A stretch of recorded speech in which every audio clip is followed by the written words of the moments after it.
yung views, mag-viral yung content nila. Sad to say nga, may gumaya na yung bata. Kaya may reaction ako doon sa kabila kung yung reaction na yun. Awang-awa ako kasi nga sabi natin, ang kabataan ang pag-asa ng bayan. Pero paano na ngayon? Yung mga bata, kahit elementary pa na putitiin na, may mga nubya at nubyo na. Kasi nga, nasa isip siguro ng mga kabataan, ang mga matatanda gumagawa ng mga kabulastugan, di siguro okay lang yon. Kaya nga, naaawa talaga ako. Kaya ayaw ko sa mga ganyang mga content na mga bastos-bastos for the sake sa money ba.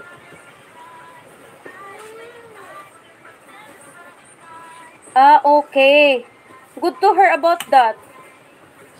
Alam ko naman na wala tayong sabihan tayong pakialam. Mira, wala tayong pakialam kung ano ang ginagawa nila. We don't have the right sa mga ginagawa ng iba. Pero naman, social media, hindi lang mga matanda ang nakikita. May mga kabataan, sana naman aware tayo about that.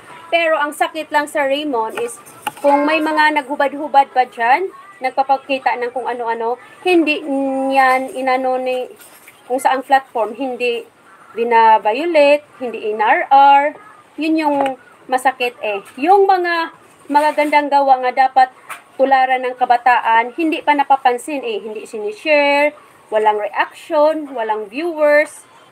Kasi grabe na talaga ang mundo eh, for the sake sa money, gagawin lahat, kahit hindi na maganda. Alam mo naman yan, di ba? Kaya nga, iwas-iwas ako doon sa kabilang mundo dahil hindi ko na naintindihan din eh.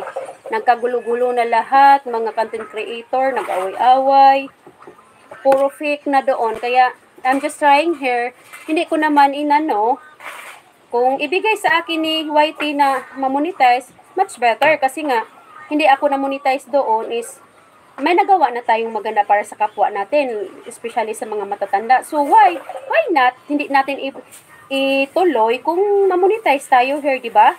Mahirap lang ako sa Raymond, but I'm willing to help people talaga, lalo na sa mga matatanda. Hindi yon hindi basihan yung status ng ating buhay para makatulong tayo sa mas deserve na tulungan. Yung walang-wala talaga. Sabi ko sa mga kapwa moderator, protektahan at dipinsahan natin ang LS host natin para nagkaroon kayo ng jacket. Kaya nga, I'm so glad, I'm so happy today that although hindi kita nakilala sa mukha man lang, but feel ko may concern ka talaga, sir. Thank you so much. Lalong-lalo na ako, sir, na hindi pa ako masyadong dito sa YT eh. Pa lang ako ng mga, nagkakalkal pa ako ng yung mga gusto ni YT. Pero no worries, dahil hindi ko naman gagawin yung mga, may iba kasi mga viewers na magre-request ng kung ano-ano para daw sa views, pero never kong ginawa yan. May isa nga akong kakilala na madali lang daw ako susikat dahil may katawan ako.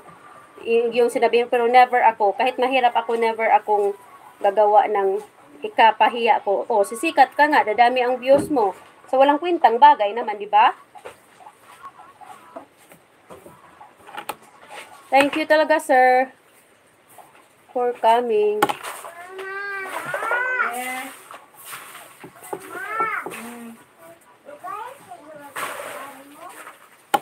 Yeah.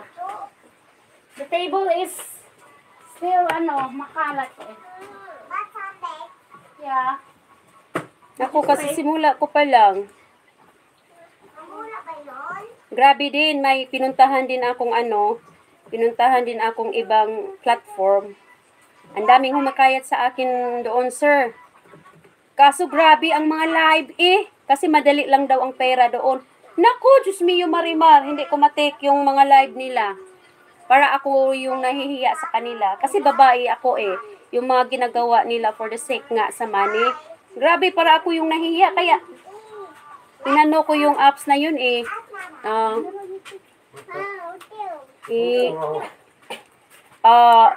Ina-install. Dito ba? Meron pa din? Oo, meron nga.